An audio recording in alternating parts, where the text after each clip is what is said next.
श्री स्वामी समर्थ मंडळी, मी मनीषा डोके आपल्या नवीन व्हिडिओमध्ये सर्वांचं स्वागत करते. टायटलवरून तर लक्षातच आलं असेल की आपण आज गवारीची शेंग करणार आहे, तीही थोडीशी वेगळ्या पद्धतीने.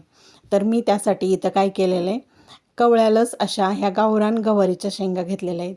त्याचे छान तुकडे करून घेतलेत आणि आता हे काय केलं, मी स्वच्छ पाण्याने इथं गवारीचे शेंग धुवून घेतलेले आहेत. तर गॅसवर आता कढई मांडून घेतली, त्याच्यामध्ये तेल घातले. तेल थोडंसं जास्तच घातलं आहे आणि त्यामध्ये आपण हे निवडून घेतलेली गवारी शेंग आहे की नाही, धुवून घेतलेली ती घातली आहे. आणि ह्या तेलामध्ये ही गवारीची शेंग छान अशी परतून घ्यायची नुसतं तेलामध्ये. आणि त्यामध्ये काय करायचं, आता ही शेंग परतत असतानाच त्यामध्ये बेसन पीठ घालायचं. एक छोटी वाटी भरून मी इथं बेसन पीठ घातलेलं आहे आणि थोडंसं मीठ घालायचं. कारण काय होतं, मिठामुळं शेंग ही लवकर शिजल्या जाते आणि बेसन पिठामुळं काय होतं, गवारीच्या शेंगाची जी भाजी आपण करणार आहोत की नाही, त्याला छान अशी टेस्ट येते. बेसन पिठामुळं खमंग अशी ही भाजी होते बरं का. आता या ठिकाणी आपण काय केलं, झाकण ठेवलेलं आहे एक ताटली. आता थोडंसं झाकण ठेवून ही आपण शेंग वाफवून घेतलेली आहे बरं का. आता पाहू शकता तुम्ही, शेंग इथं छान अशी शिजली गेलेली आहे. आपण आता ही काढून घेऊयात. आता काय केलं आहे, मी एका इथं वाटीमध्ये दही घेतलं आहे आणि हे दही काय करायचं, त्याच्यामध्ये लाल तिखट, धणा पावडर, गरम मसाला आणि हळद पावडर हे मसाले मी घेतलेले आहेत. पावडर मसाले हे दह्यामध्ये घालायचे आहेत आणि हे छान असे त्याच्यामध्ये मिक्स करून घ्यायचे आहेत आणि दही छान असं फेटून घ्यायचे बरं का. आणि एकदम असे मस्त मिक्स करून घ्यायचे आहेत मसाले दह्यामध्ये.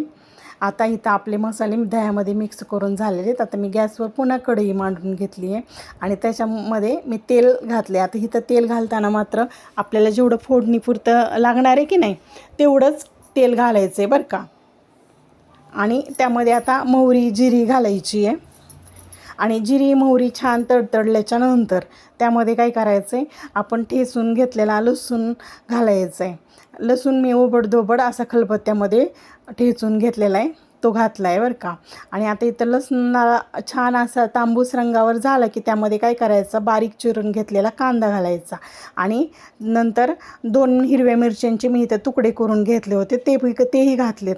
आणि इथं फ्रेश असा कढीपत्ता घातलेला आहे बरं का. मस्त कवळा असा आपल्या बागेतलाच हा कढीपत्ता आहे. आता हे सर्व जिन्नस काय करायचे, त्या फोडणीमध्ये छान परतून घ्यायची येतं. आता इथं कांदा छान असा परतले गेलेला आहे बरं का. आता कांदा छान परतले गेल्याच्या नंतर आपण दह्यामध्ये जे मसाले फेटून घेतलेलं दही होतं की नाही, ते दही घालायचे आणि इथं गॅसची आच आहे की नाही, ती थोडीशी इथं कमी करायची आहे. आणि कमी आचेवरच दह्याला छान असे उकळी फुटली की नाही, की त्यामध्ये काय करायचं, ह्या आपण ज्या परतून घेतलेल्या होत्या की नाही शेंगा बेसन पिठाबरोबर, त्या घालायच्या आहेत.